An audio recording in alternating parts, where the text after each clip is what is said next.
Rəhimalı ağa öz dövrü üçün çox məşhur oxuyan idi. Lap cavanlığından ad çıxarmışdı.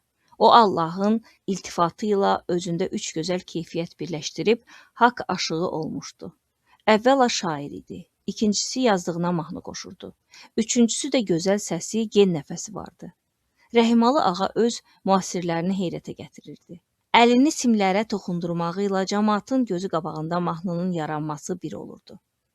Ertəsi gün isə bu mahnı dildən dilə, ağızdan ağıza gəzirdi. Çünki bunu Rəhiməli ağanın ağzından eşidənlər onu öz aullarına, köçəri tayfalarına aparıb çatdırırdılar.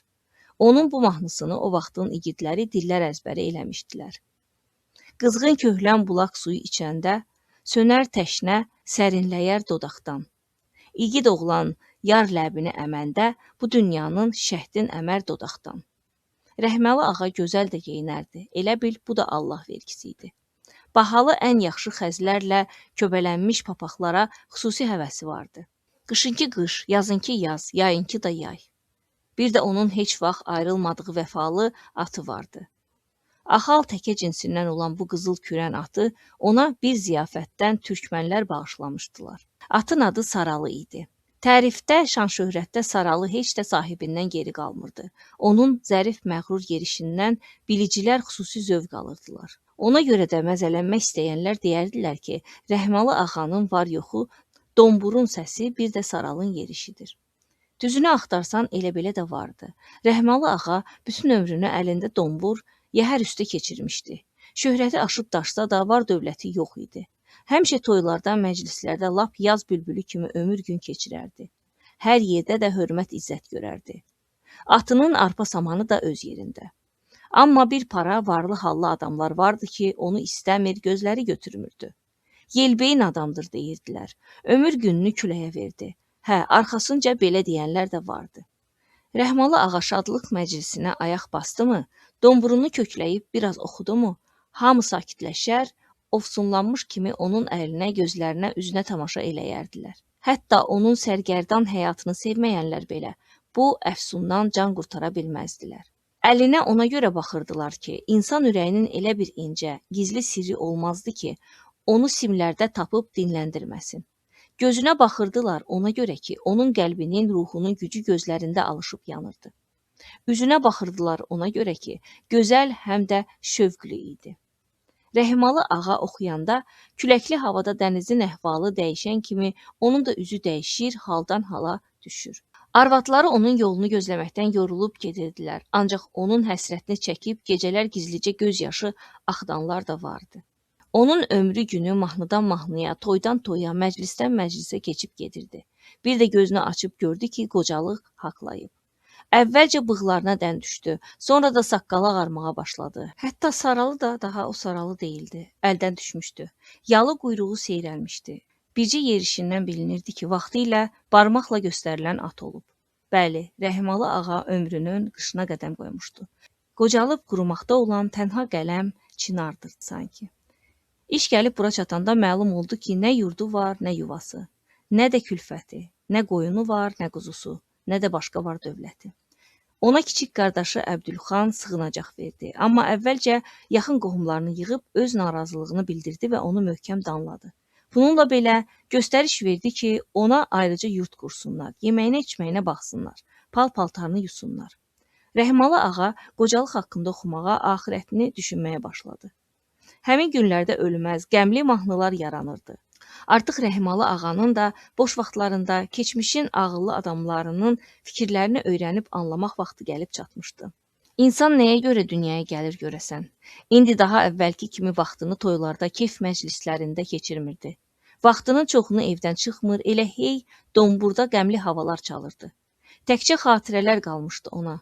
Ağsaqqallarla daha çox vaxt keçirir, bu dünyanın faniliyindən, gəlib gedərindən bəhs edən söhbətlərə başını qal eləyirdi. Əgər axıl vaxtında onu sarsıtmış bir hadisə olmasaydı, Allah özü şahiddir ki, Rəhməli ağa öz ömrünü, gününü beləcə də rahat başa vuracaqdı. Günlərin birində Rəhməli ağanın giridarı tikiş tutmadı. Qocalıb əldən düşmüş saralısını yəhərləyib, böyük el şənliyinə yollandı ki, biraz fikrini dağıtsın. Hər ehtimala qarşı domburunu da götürmüşdü. Çünki çox hörmətli şəxslər ondan xahiş eləmişdilər ki, oxumasa da heç olmasa toy məclislərində əziz qonaq kimi iştirak eləsin. Rəhimalı ağa da elə bu niyyətlə yollandı. Evdən xoş əhvalla çıxdı. Qəsdi də tezcə qayıtmaqdı. Onu böyük hörmət və izzətlə qarşıladılar. Ən yaxşı ağ qübbəli yurda dəvət elədilər. Orada hörmətli şəxslərin yanında oturub kumus içir, ədəb-ərkanla söhbət edir, həm də toy sahiblərinə öz xoş arzularını bildirirdi. Avulda isə böyük şənlik idi. Hər tərəfdən cavanların gülüşü, səs-küyü, mahnıları eşidilir, məzəli-məzəli oyunlar çıxarırdılar. Cavanlar təzə bəylə gəlinin şərəfinə cıdıra hazırlaşırdılar. Aşpazlar ocaq başında əl-ayaq edir, ilxıların kişnərtisi, itlərin hürüşməsi eşidilir, çöldən əsən külək də çiçəklənən otların ətrini gətirirdi. Amma hər şeydən çox Rəhimalı ağa qonşu yurtdan gələn oxumaq səsinə və musiqiyə qısqanclıqla diqqət yetirirdi. Qızların qəhqəhə səsləri onu daha da şənləndirirdi. Qoca aşığın qəlbi intizar içində göynədi. Rəhimalı ağa həmsöhbətlərinə bildirməsə də fikrən keçmiş günlərə qayıtdı. O zaman ki, özü də cavan gözəl bir oğlandı. Qıvraq sarallıya minib yollarda səyirdərdi. Otlar onun nalları altında tapdaq olardı, gülərdi, ağlayardı. Onun mahnılarını eşidən günəş ona tərəf əyilərdi. O zaman ki, dünyanın küləkləri onun sinəsinə sığışmazdı. O zaman ki, onun domburunun səsindən adamların qəlbində qanı od tutub yanardı. O zaman ki, hər sözü ağzından qoparardılar. O zaman ki, o sevməyi də, cəfasını da çəkməyi, ölüb dirilməyi, atdan düşməyib, üzəngidəcə vidalaşmağı da bacarırdı. Axı bunlar nə üçünmüş, ilahi? Buna görəmi sonra qocalıq çağında boz küləklər altında öləziyən köz kimi heyfsilənib öz-özünə yazıq deyəsən? Yenə qəm bürümüşdü Rəhimalı ağanı. Çəkilib öz içinə susurdu Rəhimalı ağa. Birdən o yurda yaxınlaşan addım səsləri, çut qabağının qızıl cingiltisi, tanış paltar xışıltısı eşitdi. Kimsə bayır tərəfdən yurdun qapısına salınmış pərdəni kəskin hərəkətlə qaldırdı və kandarda sinəsi sazlı bir qız peyda oldu. Qız nə qız? Şeytan gözlü, qaşı kaman. Qaşların yayından bilinirdi ki, elə özü də yay kimi möhkəm iradəli qızdır. Zalımın qızı elə bil qüdrətdən qələmlə çəkilmişdi. Boy, nə boy buxun, yemə, içmə, tamaşa elə, xətxalına, gül camalına. O, ağsaqqallardan icazə istəyərək, baş əyib öz rəfiqələri və bir neçə igidlə kandarda durmuşdu. Ancaq heç kimə ağız açmağa macal verməyib, simləri səsləndirərək Rəhmalı ağaya etirafla başladı. Vahəyə can atan bir sarban kimi salama gəlmişəm, Rəhimalı ağa. Lütf eylə, məzur qıl günahımızı, məclisdə səhv olar, qəbahət olar. Üzümə üz tutub gəlmişəm bugün, nəğmə gətirmişəm hüzuruna mən. Qorxumu, ürkümü boğu biçimdə sənə öz eşkimi yetirmişəm mən. Dolu tüfəng kimi atəşə hazıram, Rəhimalı ağa. Bal yığan arı tək bütün ömrümü görüşə gəlməyə güc toplamışam.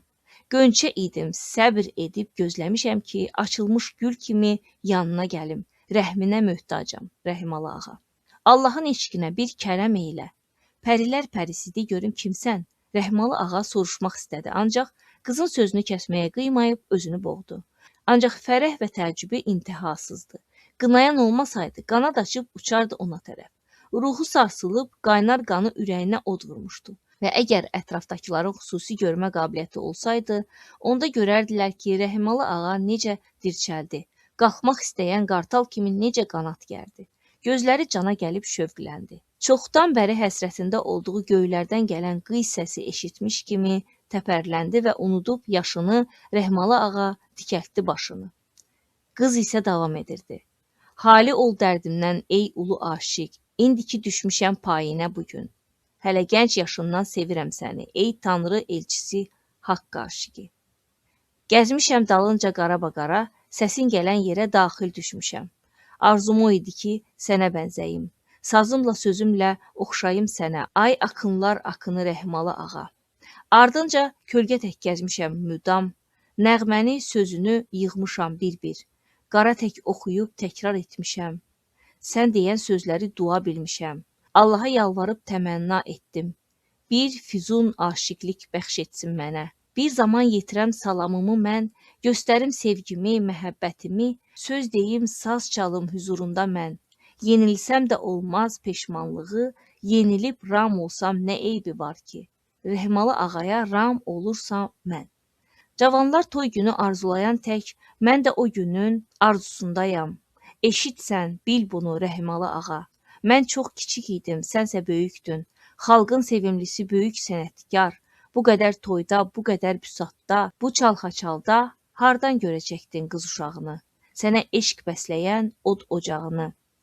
Həyadan istərdim yanıb kül olum. Fəqət nəğmələrin hifz etdi məni. Əlsəyə çatdırıb böyütdü məni. Cəsarət doldurdu qəlbimə mənim, gəlmişəm hüzuruna, Rəhmalı ağa. Özün bir hökm ver, özün bir çarə qıl. Vüsala yetməyə tələsirdi can, zamansa tələsmir, hey uzanırdı. Nəhayət bu bahar vaxtı oldu tamam, axır ki çatdım mən 19-uma, sənsə bakirə qəlbimin dərinliyində əvvəlki kimisən, Rəhmalı ağa. Saçlara dən düşüb azacıq əfsus, amma çox qara tellidən əfsəlsən. Hənüz sevib sevilmək üçün yarandım məxsus. Onu da bil ki, sən möhtərəm aşiq, qız kimi bəlkə də rədd etdin məni, ixtiyar sənindir, Rəhmalı ağa. Amma haqqın yoxdur rədd eləyəsən, bir müğənni tək məni. Gəlmişəm bura, saz çalıb söz deyək, yarışaq sənlə. Mən sözümü dedim, meydan sənindir. Buyur çıx irəli, Rəhmalı ağa. Sən kimsən, haradansan? Rəhmalı ağa yerindən dik qalxdı. Adın nədir? Adım Bəyimaydır. Bəyimay, bəs indiyə kimi haradaydın? Bəs haradan nazil oldun Bəyimay? Bu sözlər Rəhmalı ağanın ağzından qeyri-iradi çıxdı. Əhvalı pozulmuş halda baş əydi. Axı mən dedim Rəhmalı ağa, dedim ki, körpəydim, böyüyürdüm. Hər şeyi başa düşürəm, deyə o qıza cavab verdi. Bircə şeyi başa düşə bilmirəm ki, öz bəxtimi, taleyimi anlaya bilmirəm. Axı ömrümün qışa əyilən qürub çağında səni belə gözəl xəlq eləməkdə qəsdi nədir? Nə istəyir? Mənə onu dedizdirmək istəyir ki, əvvəlləri nə olubsa heç bir şey imiş, ömrümü bihudə keçirmişəm, bilməmişəm ki, göylər mənə səni eşitmək və görmək kimi əzablı bir şirinlik göndərəcək. Axı görəsən taleyim niyə belə zülm eləyir? Nahaq yerə taleyinə acıyırsan Rəhmalı ağa deyə Bəyimay cavab verdi. Əgər taleyim mənimlə bağlıdırsa, məndən nigaran qalma Rəhmalı ağa. Bilsəydim ki, öz bakirəliyimlə, mehribanlığımla, mahnılarımla, təmənnasız məhəbbətimlə səni sevindirə biləcəm, yer üzünün ən xoşbəxti olardım. Mənə özgə heç nə lazım deyil. Mən sarıdan heç bir şübhən olmasın, Rəhmalı ağa. Əgər sən öz şübhələrinə güc gələ bilməsən, məhəbbət qapılarını mənim üzümə bağlamış olsam belə, yenə də səni sonsuz bir məhəbbətlə sevərək özüm üçün xüsusi bir şərəf bilərdim ki, mənimlə sənət aləmində yarışsaydın, mən bütün sınaqlara hazıram. Sən nə danışırsan? Söz sınağı nədir, Bəyimay? Değişmə sınağının dəyəri nə olan şeydir axı? Daha dəhşətli sınaq məhəbbətin sınağıdır. O məhəbbət ki, bizim adətlərlə, qanun qaydalarla düz gəlmir. Yox Bəyimay, mən səninlə söz səltənətində yarışmağa vəd verə bilmərəm. Ona görə yox ki, daha deməyə sözüm yoxdur. Ona görə yox ki, daha səsim gərləşib ya gücdən düşmüşəm. Yox, yox, mən sənə ancaq heyran ola bilərəm, Bəyimay. Mən səni ancaq bəlalı bir məhəbbətlə sevə bilərəm. Səninlə təkcə məhəbbət meydanında yarışa bilərəm, Bəyimay. Rəhmalı ağa bu sözlərlə də domburu götürüb yeni bir hava üstündə köklədi və keçmiş günlərdə olduğu kimi təzə bir mahnı oxudu. O gah otları titrədən səhər mehini andırır, gah da göylərdə çıxan ildırım gürültüsünü xatırladırdı. O vaxtdan bu yana da səsi sorağı yer üzündən çəkilmir Bəyimay mahnısının.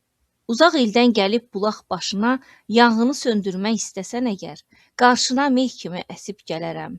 Səriləm payinə gözəl Bəyimay. Əcəl çatsa öl desələr ölmərəm, görsəm səni bircə kərə Bəyimay.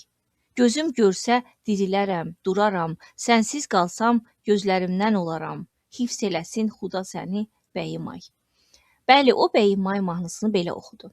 Həmin o gün adamların xatirindən uzun müddət çıxmadı. O əhvalatdan sonra Rəhmalı ağa və Bəyimay barədə çox söz-söhbət oldu. Elə ki, bayram libası geymiş atlıların müşayiəti ilə gəlini bəy evinə aparmaq vaxtı çatdı, bayram sayağı bəzədilmiş ağ yurtların arasından keçib gedəndə, bayram libası geyinmiş izdihamın önündə at oynadan, bəylə gəlinin şərəfinə mahnılar oxuya-oxuya dəstəni aparan Rəhmalı ağa ilə Bəyimay idi. Böyür-böyürə, üzəngi-üzəngiyə gedən də onlardılar. Bir-birinə yaraşıq verən də onlardılar. Gah domburda, gah da tütəkdə çalan da onlardılar. Allaha, Peyğəmbərə, bütün xeyirxah qüvvələrə üst tutub bəylə gəlinə xoşluq arzulayan, nəğmələr oxuyan da onlardılar. Rəhmalı ağa susmamış bəymay başlayırdı. Gah biri, gah da o biri. Hamını məftun etmişdi bu mahnılar. Otlar, çəmənlər də onların üzünə gülürdü ətrafda. Tüstünü payəndaz edib sərirdi ocaqlar ətrafda. Quşlar qanad çalırdı ətrafda. Ürgələri yallayıb cıdıra çıxırdı uşaqlar ətrafda. Tanımaq olmurdu qoca Rəhmalı ağanı. Səsi yenə də cingildəyirdi cavan kimi. Yenə yaydan gərgin, qırğıdan qıvraqdı cavan kimi. Yaşıl çəməndə qurulmuş ağ yurt lampaları kimi yanırdı gözləri. Hətta atı saralı gərdən çəkib tovuzlanırdı. Digər ki, buna pis baxanlar da vardı. Camaatın içində onlardan bəziləri Rəhmalı ağaya baxıb tüpürürdü. Bu adamlar onun öz qohum qəbiləsi idi. Onlara bərəkbəylər nəsli deyirdilər. Toy məclisində olan bərəkbəylər bərk hirslənmişdilər. Heç belə də iş olar, Rəhmalı ağanın qoca vaxtında ağlı çaşıb. Qardaşı Əbdülxana gileygüzar elədilər. Bu qoca köpək Rəhmalı bizi belə rüsvay eləyəndən sonra nə üzlə səni mahal qazısı seçə bilərik? Seçki vaxtı bizə gülüb ələ salmazlarmı? Bir gör nə oxuyur, lap xam daylaq kimi kişnəyir. Hələ sən o şortunun verdiyi cavablara bax. Biabırçılıqdır. Camaatın qabağında gic eləyib başdan çıxardır. Yox, bunun axırı pis olacaq. Axı bu ləçərlə onun nə alveri? Onun ipini yığmaq lazımdır ki, el-oba içində dilə-dişə düşməyək. Əbdülxan bu ipə sapa yatmayan, ey şişrətdə saçını ağartmış qardaşının əlindən çoxdan yığmışdı. Belə güman eləyirdi ki, daha qocalıb həddinə düşər. Amma gör nə oyun çıxartdı. Bütün bərəkbəy nəslinin papağını yerə soxdu. İş bu yerə gələndə Əbdülxan atını qamçılayıb camaatı yara-yara qardaşına yaxınlaşdı. Onu qamçı ilə hədələdi. Bəsdir özündə sözündə ol, evə qayıt. Ancaq öz ürək mahnılarını oxuyan böyük qardaş onu nə gördü, nə də sözlərini eşitdi. Onları istəyənlər, oxuyanları üzük qaşı kimi ortaya alan atlılar, onların hər kəlməsini göydə ovlayanlar Əbdülxanı bircə göz qırpımında sıxışdırıb çıxartdılar. Hələ üstəlik qamçıladılar da. Bu vur-havurda nə biləsən ki, kim qamçıladı? Vəziyyəti belə görən Əbdülxan atını məhmizləyib aradan çıxdı. Mahnılarsa oxunmağındaydı. Həmin dəqiqədə ağızlarda yeni söz, yeni mahnı yarandı. Eşq oduna yanan maral səhər-səhər mələyəndə qayalara dəyib düşər sədası deyə Rəhmalı ağa oxuyurdu. Sona-sonasından İraq olanda gözündə qaralan qızıl günəşdə deyə Bəymay ona cavab verirdi. Beləliklə də söz birinin ağzından düşməmiş, o biri oxuyur, gah biri, gah da o biri təzə bəylə gəlinin şəninə təriflər deyirdi. Rəhmalı ağa öz işində idi. Xəbəri yoxdur ki, qardaşı Əbdülxan nə kinlə, nə qəzəblə çapıb getdi. Qohum qəbiləsi necə inciklik, nə hayf hissi ilə atları onun dalınca saldılar. Bərək bəylərin hamısı. Xəbəri yoxdur ki, birləşib ona nə tənbih hazırlayıblar. Mahnılarsa oxunmağındaydı. Gah o, gah da o biri, gah o, gah da o biri. Əbdülxan atın yanına yatıb qara yel kimi əsirdi. Evə, bir baş avla. Canavar sürüsü kimi onun sağ solunda çapan qohum əqrəbası Əbdülxanı qızışdırırdılar. Qardaşının ağlı çaşıb, dəli olub, müsibətdir. Gərək tez müalicə olunsun. Mahnılarsa oxunmağındaydı. Gah o, gah da o biri. Gah o, gah da o biri. Beləliklə onlar ürəkdən gələn mahnılarla toy qafiləsini bəy evinə tərəf çəkib aparırdılar. Son məkanda vida əlaməti kimi yenə də xoş arzulu mahnılar oxudular. Rəhmalı ağa camaata üst tutub bildirdi ki, o bu xoş günü gördüyü üçün xoşbəxtdir. Taleyi özünə bərabər Akını, cavan müğənni Bəymayı ona hədiyyə göndərmişdi. Dedi ki, ancaq çaxmaq daşı ilə toqquşub qığılcım verdiyi kimi, sənət dünyasında akınlar ancaq yarışlarda öz sənətlərinin sirlərinə vaqif ola bilərlər. Ancaq hər şeydən artıq həyatda ağla gələ bilən ən ülvi səadətin, elə bir səadətin ki, ömrünün bir qürub çağında yaranışından bəri güc toplayan günəşin qürub vaxtı fəxr etdiyi şəfəq kimi insan ruhunun ən ali təzahürü olan məhəbbətin mənasını anladı. Rəhmalı ağa, mən də öz arzu kamıma çatdım. Mən həmişə sənin izinlə gedəcəm. Hara desən, nə cür desən, əlüstü domburla gələcəm. Qoy mahnı mahnıya qovuşsun, məhəbbət məhəbbətə. Mən tərəddüd etmədən həyatımı taleyə tapşırıram. Mahnılar belə oxunurdu. Elə buradaca bu köçəri camaatın yanında məsləhətləşib razılığa gəldilər ki, birisi gün böyük həftə bazarında görüşsünlər. Elə orada hər tərəfdən axışıb gələn adamlar üçün mahnılar oxusunlar. Həmin gün toydan qayıdanlar bütün mahala car çəkdilər ki, Rəhmalı ağa ilə Bəymay həftə bazarına gəlib oxuyacaqlar. Xəbər ayaq tutub yeriyirdi. həftə bazarına. Atları yəhərləyin, həftə bazarına. Həftə bazarına gəlin, akılların oxumağına qulaq asın. Bu xəbər cəmaatın dilində əks səda tapdı. Böyük şənlik olacaq, kef olacaq, nə gözəl. Sən bir biabırçılığa bax, varam buna. Sən bir həyasızlığa bax. Rəhmalı ağa ilə Bəyimay yolun yarısında ayrıldılar. Həftə bazarında görüşənə kimi gözümün işığı Bəyimay. Həftə bazarında görüşənə kimi Rəhmalı ağa. Ayrılandan sonra da hələ xeyli uzaqdan səsləri eşidilirdi. Həftə bazarında görüşənə qədər hey, həftə bazarında görüşənə qədər Rəhmalı ağa hey. Artıq gün batmaqda idi. Uçsuz-bucaqsız düzlərin üzərinə yay toranlığı çökməkdə idi. Dağlara yağan yağışdan sonra havada saf bir sərinlik vardı. Çalağanlar qürub qabağı qanatlarını sərərək tənbəl-tənbəl aşağılarda süzür, quşcuğazlar bu sakit axşamın şərəfinə mahnılar oxuyurdular.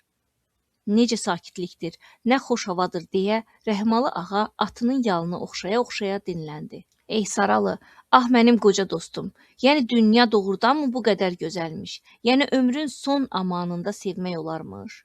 Saralı isə cığırla iti yerişlə gedir, fınxırır, evə tələsirdi ki, biraz ayaqlarına dincilik versin. Bütün günü yəhər altında yortub yorğalamışdı. İstəyirdi çay suyu ilə ürəyinin yanğısını söndürsün, sonra da çöldə ay işığında otlamağa çıxsın. Aha, bax bu da ahul, bu da çayın dirsəyi, bu da ki yurtlar, ocaqlardan baş alıb gedən tüstülər. Rəhmalı ağa atdan düşdü, atın təri soysun deyə dirəyə bağladı. İçəri keçməzdən çöldəki ocağın yanında oturdu ki, biraz dincini alsın. Kim isə yaxınlaşdı, qonşu uşağı idi. Rəhmalı ağa, sizi içəri çağırırlar. Kimlərdir məni çağıran? Hamısı özümüzünkülərdir. Bərəkbəylər. Rəhmalı ağa içəri girən kimi nəsillərinin ağsaqqallarını gördü. Onlar yarımdairə şəklində oturmuşdular. Biraz kənarda da qardaşı Əbdülxan əyləşmişdi. Çox qaşqabaqlı idi. Başını qaldırmırdı. Salam əleyküm. Rəhmalı ağa qohumları salamladı. Xeyir ola. Səni gözləyirik deyə ən hörmətli ağsaqqal dilləndi. Məni gözləyirsinizsə hüzurunuzdayam deyə Rəhmalı ağa cavab verdi. Cərgənizdə oturmaq üçün özümə münasib yer axtarıram. Kim isə amiranəliklə dedi. Dayan, qapının ağzında dur. Özün də diz çök. Bu nə deməkdir? Hələlik bu yurdun sahibi mənəm. Yox, sahibi sən deyilsən. Ağlını itirmiş qocadan yurt sahibi olmaz. Nə demək istəyirsiniz? Onu demək istəyirik ki, sən and içməlisən ki, bir də heç vaxt heç yerdə oxumayacaqsan. Məclislərdə sülənməyəcəksən. Çal saqqalını unudub, bizi də özünü də rüsvay eləyib, qoşulub biabırçı mahnılar oxuduğun o şortunu bir dəfəlik yaddan çıxardacaqsan. And iç, bir də onun həndəvərində dolanmayacaqsan. Havayı danışırsınız. Birisi gün onunla həftə bazarında cəmaatın qabağında oxuyacağam. Ağsaqqallar qəzəblə bağırdılar. O bizi rüsvay eləyəcək. Hələ ki gec deyil, tök daş ətəyindən. Bu ki lap sarsaqlayır. Vallah başı lap xarab olub. Bir sakit olun görüm, susun. Baş hakim qayda yaratdı. Deməli Rəhimalı, bu sənin axır sözündür. Hə, mən sözümü dedim. Eşitdinizmi? Bərəkbəyli nəslinin törəmələri. Bizim qan qohumumuz bu arsız-abırsız Rəhimalı nə dedi? Yaxşı eşitdik. Onda eşidin görün, mən nə deyirəm.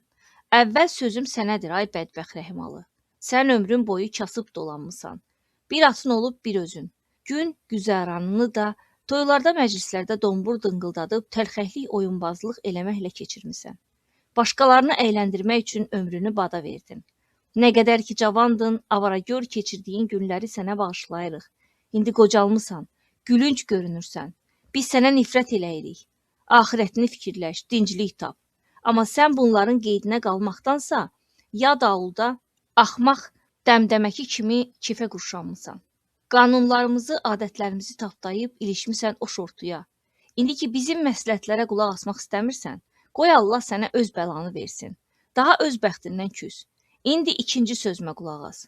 Ayağa dur, Əbdülxan, sən onun doğma qardaşısan. Bir atanın belindən gəlib bir anadan olmusuz. Sən arxamız dayağımızsan.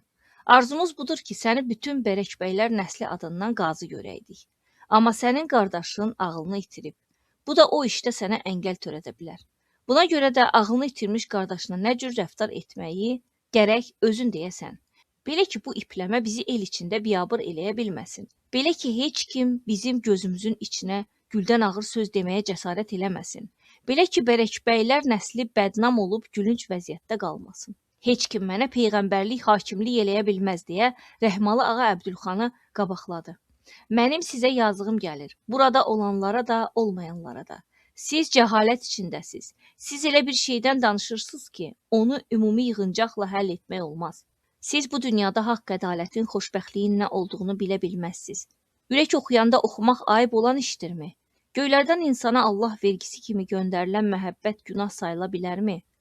Axı yer üzündə ən böyük sevinç sevənlərin sevməyinə sevinməkdir. İndiki siz mahnı oxuduğum üçün, gecikmiş məhəbbətdən üz döndərməyib onu sevinclə qəbul etdiyim üçün məni ağıldan kəm hesab eləyirsiniz, onda mən sizdən ayrılıb gedərəm. Dünyada yer qəhət deyil. Bu saat saralını minib gedərəm onun yanına. Lap baş alıb üz tutarıq başqa vilayətlərə ki, bir də sizi nə mahnılarımızla, nə də əməllərimizlə narahat eləməyək. Yox, heç yana gedə bilməyəcəksən deyə bayaqdan susub dayanan Əbdülxan xırıltılı, vahiməli bir səslə partladı. Buradan o yana addım da atmayacaqsan. Bazara-mazara getdi yoxdur. Ağlın başına gələnə kimi səni müalicə edəcəyik. Elə bu sözlərlə də qardaşı Akının əlindən domburu qapdı. Bax belə, o kövrək çalğı alətini yerə çırpıb, dəli buğa naxırçısını tapdayan kimi tapdaladı. Bugündən səsin boğazında qalacaq. Ay uşaq, o yabını, saralını bura çəkin deyə işarə verdi. Həyətdə əmrə müntəzir duranlar əlüstü atı dirəkdən açıb gətirdilər. Açın yəhərini, tullayın bura. Əbdülxan yəhəri baltalayıb doğram-doğram elədi. Bildin, heç yana getməyəcəksən. Bazar zad yoxdur deyə qeyzlə doğradığı yəhərin tapqır qayışını, üzəngi bağlarını, cilov yüyənini doğrayıb tökdü. Üzəngilərin də hərəsini bir kola tolazladı. Qorxudan ürkmüş saralı da həsləyib xırıldayır, qantarğasını gəmirirdi. Elə bil ürəyinə dammışdı ki, onu da yəhərinin taleyi gözləyir. Deməli, həftə bazarına hazırlaşırsan, saralını minib gedəcəksən, onda bax, Əbdülxanın gözləri qan çanağına dönmüşdü. Əbdülxan bu sözləri deyən kimi qohumları bir göz qırpımında saralını yıxdılar. Elə o dəqiqədə örkənlə çəkib əl-ayağını bağladılar. Əbdülxan da güclü pəncəsi ilə atı burunlayıb başını qanırdı və bıçağı fağır heyvanın boğazına dirədi. Rəhmalı ağa var gücü ilə onu tutub saxlayanların əlindən partlayıb çıxdı. Əl saxla, öldürmə heyvanı demək istədi. Macal tapmadı. Bıçağın altında fışqıran qan gün işığında zülmət kimi gözlərə doldu və saralının buğlanan qanına qəltən olmuş Rəhmalı ağa büdrəyərək yerdən qalxdı. Nahaq iş gördün. Axı mən piyada da gedərəm. Mən dizin sürünərəm deyə ətəyi ilə üz gözünü silərək alçaldılmış aşiq özünün son sözünü bildirdi. Yox, sən heç piyada da gedə bilməyəcəksən deyə saralının qanı axan başı üstündə çömbəlmiş Əbdülxan hikkə ilə dişlərini ağartdı. Bir addım da atmayacaqsan. Bu sözləri alçaqdan deyib birdən qışqırdı. Tutun onu. Görürsüz ki, dəlidir. Bağlayın, öldürə bilər.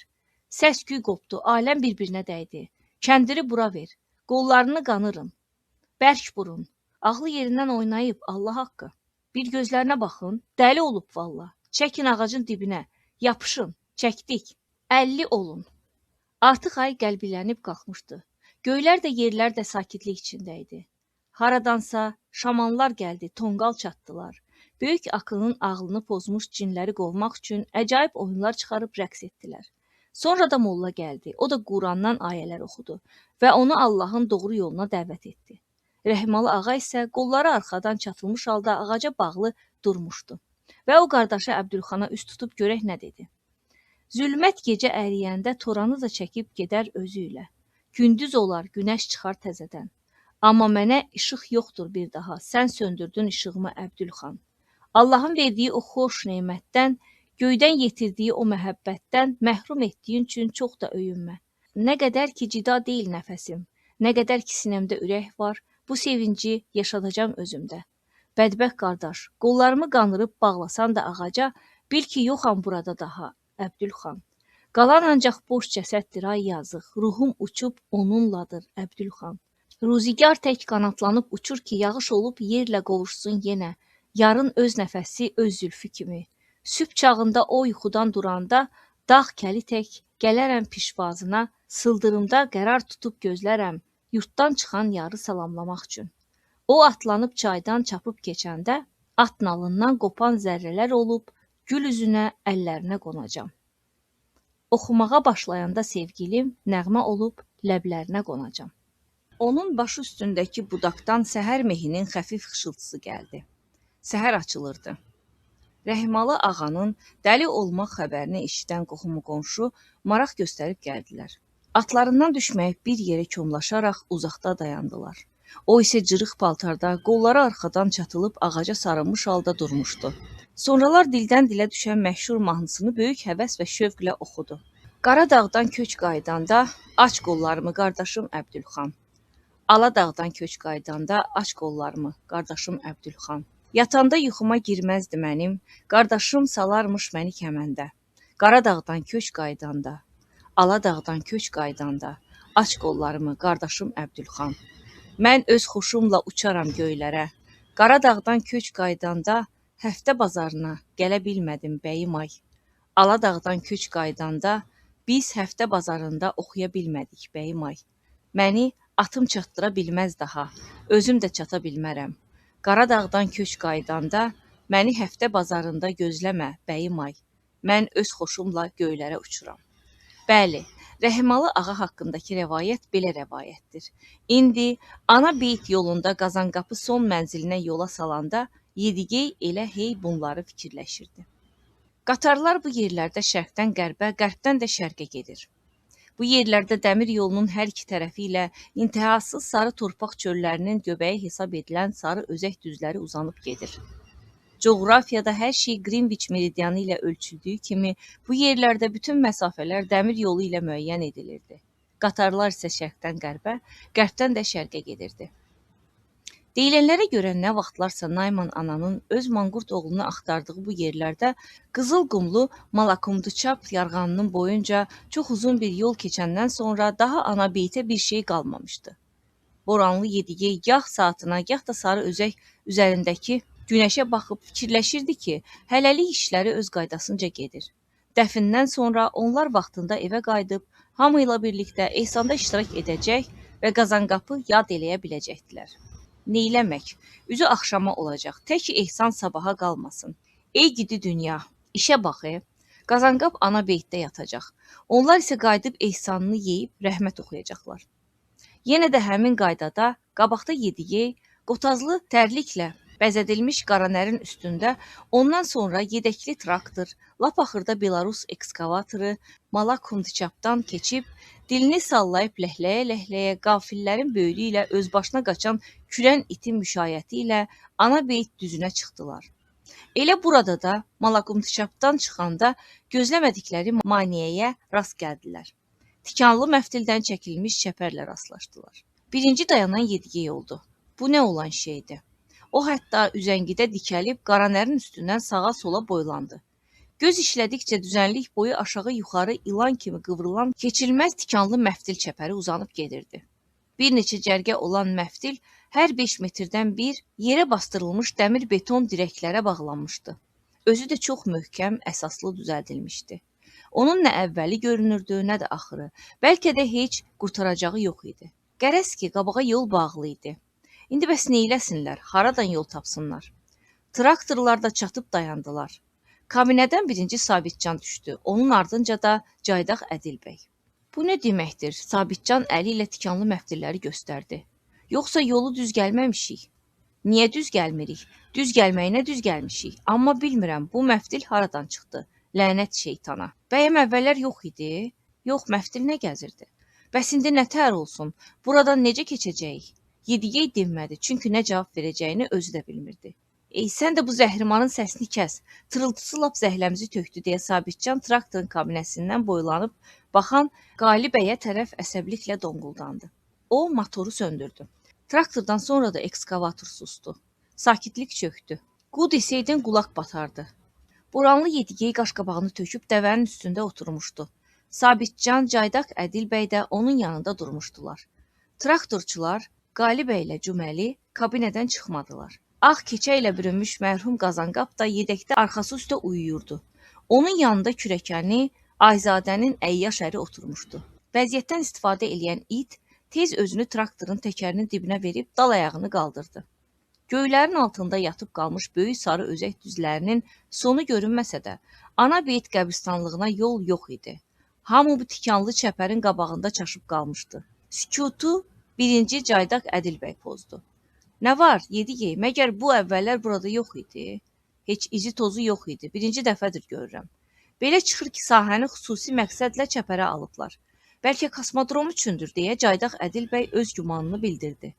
Belə görünür, yoxsa bu qədər havayı zəhmət çəkməzdilər. Boş düzəngahda bu boyda həngamə nəyə lazım? Deməli, kiminsə ağlı belə kəsib. Kimin ağlına nə gəlir, onu da eləyir. Lənət şeytana. Yedigey deyindi. Daha burada deyinib danışmağın mənası yoxdur. Yaxşısı budur ki, bu uzunluqda yolu gəlməmişdən hər şey yerli yataqlı öyrəniləydi. Sonra da dəfn eləməyə gələydik, deyə Sabitcan məzəmmətlə deyindi. Üzüntülü bir sükut yarandı. Boranlı Yedigey Qaranərin üstündən yanında dayanmış Sabitcana yuxarıdan aşağı kinli bir nəzər saldı. Bilirsən nə var əzizim? Bir balaca səbrin olsun, əl-ayağa düşmə. Yedigey mümkün qədər sakit danışmağa çalışdı. Əvvəllər burada məftil zad yox idi. Mən ovcumu iyləməmişdim ki. Mən də elə bunu deyirəm. Sabitcan donquldanıb arxasını ona çevirdi. Yenə də sustular. Caydaq Ədilbəy fikirləşib çıxış yolu axtarırdı. Yaxşı, indi nə cür olsun Yedigey? Məsləhətin nədir? Qəbristanlığa başqa bir yol iz yoxdur. Olsun gərək, niyə də olmasın? Buradan sağa 5 kilometrlikdə yol var. Yedigey ətrafına nəzər salaraq cavab verdi. Gəlin o səmtə gedəyin. Ola bilməz ki, bir yolu olmasın. Ya gərək girişi olsun, ya da çıxışı. Yəni o tərəfdə doğrudan da yol var, deyə Sabitcan yekə-yekə soruşdu. Yoxsa elə çıxmasın ki, kör atı minib köndələn gedək. Var, deyə Yedigey təsdiqlədi. Oturun gedək, vaxt itirməyinə dəyməz. Təzədən düzəldilər yola. Yenə də arxadan traktorların tırıltısı eşidildi. Tikanlı məftilin böyrü ilə gedirdilər. Yedigey çox nigarandı. Gördükləri onu lap çaşdırmışdı. Belə də iş olar, ürəyində çox məyus olmuşdu. Hər tərəfi bağlayıblar. Amma qəbristanlığa gedən yol üçün izdən nişandan bir işarə də qoymayıblar. Sən bir dünyanın əməlinə bax. Hər necə də olsa ümidini hələ tam itirməmişdi. Ola bilməz ki, bu cənub tərəflərdə bir işarəyə filan rast gəlməsinlər. Elə belə də oldu. Düz şlagbaumun üstünə çıxdılar. Şlagbauma yaxınlaşanda Yedigey buraxılış məntəqəsinin çox əsaslı möhkəm tikilişinə fikir verdi.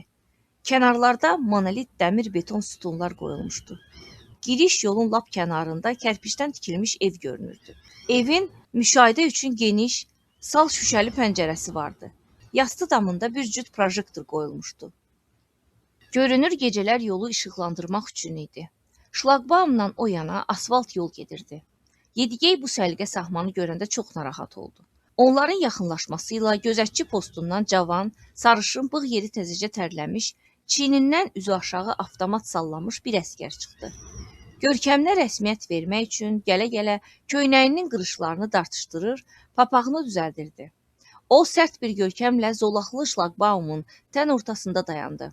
Amma buna baxmayaraq, Yedigey yolu kəsən şlagbauma lap yaxın gələndə ona salam verməyi unutmadı. Salam deyə əlini gicgahına apardı. Rəsmi təzim eləyib, hələ də uşaqlıq yağan açıq mavi gözləri ilə Yedigeyə baxıb soruşdu.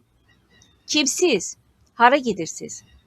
Biz buralıyıq əskər, deyə Yedigey onun uşaq ciddiyyətinə baxıb gülümsündü. Ölü aparırıq. Qocalarımızdan biri rəhmətə gedib, bizim qəbristanlığımızda bastırmaq istəyirik. Buraxılış vərəqəsi yoxdursa olmaz deyə başını bulayıb köfşək eləyən Qaranərin iti dişli ağzından biraz kənara çevrildi. Bu sahə nəzarət altındadır deyə o məsələnin nə yerdə olduğunu başa saldı. Bunu başa düşürəm, axı biz qəbristanlığa gedirik, lap yaxındadır. Burada nə var ki, bastırıb qaydırıq. Olmaz, ixtiyarım yoxdur deyə gözətçi cavab verdi. Mənə bax əzizim, Yedigey alıqdan əyildi ki, sinəsindəki döyüş orden və medalları yaxşı görünsün. Axı biz yad adam deyilik, biz Boranlı razyezdindənik. Eşitmiş olarsan, dəfn eləmək lazımdır axı. Biz ancaq qəbristanlığa gedib qaydacağıq. Başa düşürəm, deyə gözətçi səmimiyyətlə cavab verib çiynini çəkdi. Elə bu vaxt Sabitcan yersiz olaraq məsul işgüzar bir görkəmlə irəli soxuldu. Nə var, nə olub? Mən Vilayət Həmkarlar Şurasındanam, deyə özünü nişan verdi. Niyə durmuşuq? Ona görə ki, olmaz. Axı ağzımda deyirəm ki, yoldaş gözətçi, Həmkarlar Şurasından gəlmişəm. Haradan gəldiyinizin qətiyyən mənə dəxli yoxdur. Necə yəni yoxdur, deyə Sabitcan çaşıb qaldı. Yoxdur vəssalam, bura qorunan sahədir. Daha onda baş aparmaq nəyə lazımdır deyə heysiyyətinə toxunulmuş Sabitcan donquldandı. Baş aparan kimdir? Mən hörmət üçün bu dəvədəki yoldaşı başa salıram. Sizə danışan yoxdur, ona izah eləyirəm. Əslində kənar adamlarla danışmağa heç ixtiyarım yoxdur. Mən keşikdəyəm. Deməli qəbristanlığa yol yoxdur? Yox, təkcə qəbristanlığa yox, buradan o yana heç kim keçə bilməz. Daha burada nə söz ola bilər? Sabitcan əsəbləşdi. Mən elə əvvəldən bilirdim deyə Yedigeyə tənə vurdu. Bilirdim ki, bu işin axırı puçdur. Xeyr, nə danışırsan? Gərək anabeyt ola. Anabeyt. Bu da sənin üçün anabeyt. O təhqir olunmuş halda hisslə tüpürüb uzaqlaşdı. Yedigey, bağışla oğlum. Bir ata kimi ona üst tutdu. Aydın işdirsən, xidmət başındasan. Amma indi bu mərhumu nə cür eləyək? Axı kötük deyil ki, atıb çıxıb gedək. Mən başa düşürəm, mənim əlimdən nə gələr? Mənə nə buyururlar, onu yerinə yetirirəm. Mən ki, rəis deyiləm. Hə, yamanca işə düşdük. Yedigey çarəsizliklə səsini uzatdı. Bəs sən özün haradansan? Vologdadanam, əmican deyə vəziyyətdən pərt olmuş gözətçi o hərfini uzadaraq uşaqcasına sevindi və gülümsədi. Bəs sizin Vologdada necə? Qəbristanlıqda gözətçi dayanır? Nə danışırsınız əmican? Gözətçi nədir? Bizlərdə qəbristanlığa nə vaxt istəsən, haçan istəsən gələ bilərsən. Məgər iş bundadır? Axı bura qapalı sahədir. Belə görürəm əmican, sən özün də hərbi xidmətdə olmusan. Hətta vuruşmusan da. Xidmətin nə olduğunu bilirsən. İstəsəm də, istəməsəm də vəzifəmdir. Ayrı çarəm yoxdur. Elə olmağına elədir deyə Yedigey razılaşdı. Ancaq bir iş var ki, indi biz mərhumu neyləyək? Onlar sustular. Əskər bərk fikrə getdi. Sonra sümbül qaşlı, aydın gözlü başını buladı, təəssüflə dedi. Yox əmicən, sizi içəri buraxa bilmərəm, ixtiyarım yoxdur. Nə deyim, Yedigey tamam başını itirmişdi. O üzünü yoldaşlarına tərəf çevirə bilmirdi. Çünki Sabitcan getdikcə qızışır, axır Caydaq Ədil bəyə yaxınlaşdı. Mən axı dedim, bu boyda yol basmağın mənası yoxdur. Bu mövhumatdır, gerilikdir. Özünü də bizi də işə saldı. Ölünü harda quyulayırsan quyula. Nə fərqi var? Xeyr, ölsən də patlasan da gərək anabeyt ola. Sən də bu yandan ona qoşuldun. Çıx get, sənsiz dəfn eləyirik. Hə, indi elə görüm necə eləyəcəksən. Caydaq Ədil bəy cavab verməyib uzaqlaşdı. Mənə bax dostum deyə o şlaqbauma yaxınlaşaraq gözətçiyə müraciət etdi.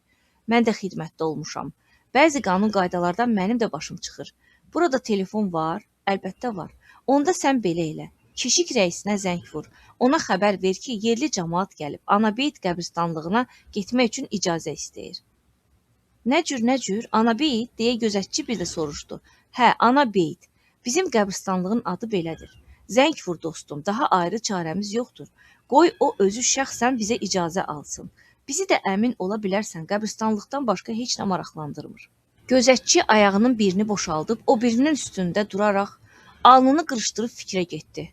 Sən tərəddüd eləmədin, deyə Caydaq Ədil bəy onu arxan elədi. Hər şey nizamnamə üzrədir. Posta kənar adamlar gəlib.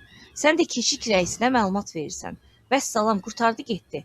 Daha bu olmadı ki, məlumat vermək sənin borcundur. Yaxşı, gözətçi razılaşdı. İndi zəng vuraram.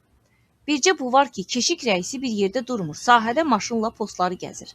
Ərazini də özünüz görürsünüz. Bəlkə icazə verəsən mən də yanında durum deyə Caydaq Ədil bəy xahiş elədi. Bəlkə bir şey zad demək lazım oldu. Yaxşı, gəl, gözətçi razılıq verdi. Onlar gözətçi binasına girdilər. Qapı açıq olduğu üçün Yedigey hər şeyi eşidirdi. Gözətçi harasa zəng vurur, hey keşik rəisini soruşur, amma tapa bilmirdi. Yox, mənə keşik rəisi lazımdır deyə o izahat verirdi. Şəxsən özü, burada vacib iş var. Yedigey əsəbləşirdi. Axı bu keşik rəisi hara itib batdı? Adamınki gətirməyəndə gətirmir. Axır ki tapıldı. Yoldaş leytenant deyə gözətçi həyəcanlı zil səslə danışırdı. Nəhayət məlumat verdi. Dedi ki, yerli adamlar gəlib. Ölülərini buradakı qəbristanlıqda dəfn eləmək istəyirlər. Necə olsun? Yedigey gərildi. Leytenant desə ki, burax, vəssalam, iş düzələcək. Halal olsun Ədil bəyə. Ağlı başında olan oğlandır. Amma nədənsə gözətçinin söhbəti uzanırdı. İndi o təkcə suallara cavab verirdi. Hə, neçə nəfər? 6 adamdır. Mərhumla 7. Bir qoca rəhmətə gedib. Onların böyüyü dəvəyə minib. Sonra yedəkli traktor, traktorun ardınca ekskavator da var. Hə. Dediklərindən belə çıxır ki, qəbri qazmaq üçündür. Nə cür? Bəs mən nə deyim? Deməli olmaz. İcazə yoxdur. Oldu, baş üstə. Bu yerdə Caydaq Ədil bəyin səsi eşidildi. Görünür, dəstəyi əlinə keçirə bilmişdi. Yoldaş leytenant, bizim vəziyyətimizi nəzərə alın. Biz Boranlı razyezdindən gəlmişik, yoldaş leytenant. Bəs indi nə cür olsun axı? Vəziyyətimizi nəzərə alın. Biz yerli adamlarıq. Əlimizdən heç bir pis iş gəlməz. Mərhumu dəfn eləyib o dəqiqədə geri qayıdırıq. Nə cür? Axı belə də olmaz. Yaxşı, gəlin özünüz görüb inanarsınız. Bizim burada bir qoca var. Cəbhəçi olub, vuruşub, onu başa salın. Caydaq Ədil bəy gözətçi otağından qanıqara çıxdı. Amma dedi ki, leytenant özü gəlib sözünü elə burada deyəcək. Ədil bəyin ardınca gələn gözətçi də eyni sözləri dedi. Gözətçi indi özündə bir yüngüllük duyurdu. Çünki məsələni keşik rəisi özü həll edəcəkdi. O arxayınlaşıb zolaqlı şlaqbaumun qabağında var gəl eləyirdi. Boranlı Yedigey fikrə getdi. Kim bilirdi ki, iş belə tərs gətirəcək. Leytenantı gözləməkdən başqa ayrı çarə yoxdur. Leytenant gələnə kimi Yedigey düşdü. Dəvəni yedəkləyib ekskavatorun yanına çəkdi. İpini çalova bağladı. Sonra şlaqbaumun yanına qayıtdı. Traktorçular Qalib əylə Cüməli öz aralarında söhbət eləyib siqareti tüstülədirdilər. Sabitcan hamıdan aralı əsəbi halda gəzişirdi. Qazanqapın kürəkəni Ayzadənin əri yenə də yedəkdə mərhumun cənazəsi yanında oturmuşdu. İş nə yerdədir, Yedigey? Bizi içəri buraxacaqlar, deyə o Yedigeydən soruşdu. Gərək ki, buraxsınlar. Bu saat rəis özü, leytenant gəlməlidir. Axı bizi niyə buraxmasınlar? Şpiyon zat ha döyülük. Sən də o yedəkdən bir aşağı düş. Gəzin elə, biraz ayağının üyüşüyü açılsın. Artıq saat 3 idi. Yolları çox uzaq olmasa da hələ ki Anabeytə çatmamışdılar. Yedigey gözətçinin yanına qayıtdı. Oğlum, sən bilən sizin bu rəisi çoxmu gözləməli olacaq, deyə ondan soruşdu. Yox, indilərdə gəlib çıxar, maşını var. Buradan 10-15 dəqiqəlik yoldur. Nə deyirəm ki, gözləyək. Buralar çoxdanmı belə tikanlı çəpərə alınıb? Hə, xeyli vaxtdır. Çəpəri biz vurmuşuq. Mən burada bir ildir ki, xidmətdəyəm. Təxminən yarım il olar çəkilməyi. Belə deyə, çəpərin çəkilməyindən heç mənim xəbərim olmayıb. Buna görə də işimiz düz gətirmədi. İndi belə çıxır ki, günah məndədir. Çünki mərhumun burada dəfn olunmasını mən demişəm. Burada bizim qədim qəbristanlığımız var, ana beyt. Rəhmətlik Qazanqapsa çox yaxşı adamdır. 30 il raziyezdə bir yerdə işləmişik. Dedik, hörmətli olsun. Əskərdə görünür Boranlı Yedigəyə rəğbət oyanmışdı. Mənə bax, əmican, deyə o işgüzarlıqla məsləhət verdi. İndi keşik rəisi leytenant Tansıqbayev gələcək. Sən vəziyyəti olduğu kimi ona danış.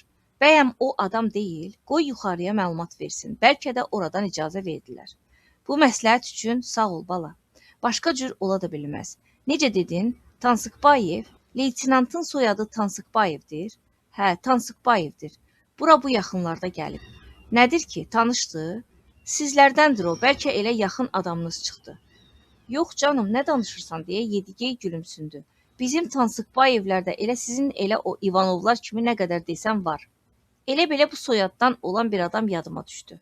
Bu məqamda telefon zəng çaldı. Gözətçi ora tələsdi. Yedigey tək qaldı. Tutqun halda ətrafa nəzər salıb başını buladı. Diqqət yetirdi ki, görsün şlaqbaumdan o tərəfdən maşın zad görünmür ki. Birdən bu o çalağan gözün oğlu olar, deyə fikrindən keçirdi və özü də özünü danladı. Gör bir ağlıma nə gəlir. Lap xərifləmişəm. Bu soyad düz dünyanı götürüb. Yox, ola bilməz, gərək belə olmasın. Axı sonra Tansıqbayevlə lazımi hesab çəkildi. Necə olmasa yer üzündə haqq ədalət var. Lap dünya da dağılsa haqq ədalət həmişə olacaq. O kənara çəkildi. Dəsmalını çıxarıb səliqə ilə orden və medallarını, zərbəçi döş nişanını sildi. Parıldasın ki, leytenant Tansıqbayevin diqqətini cəlb eləsin.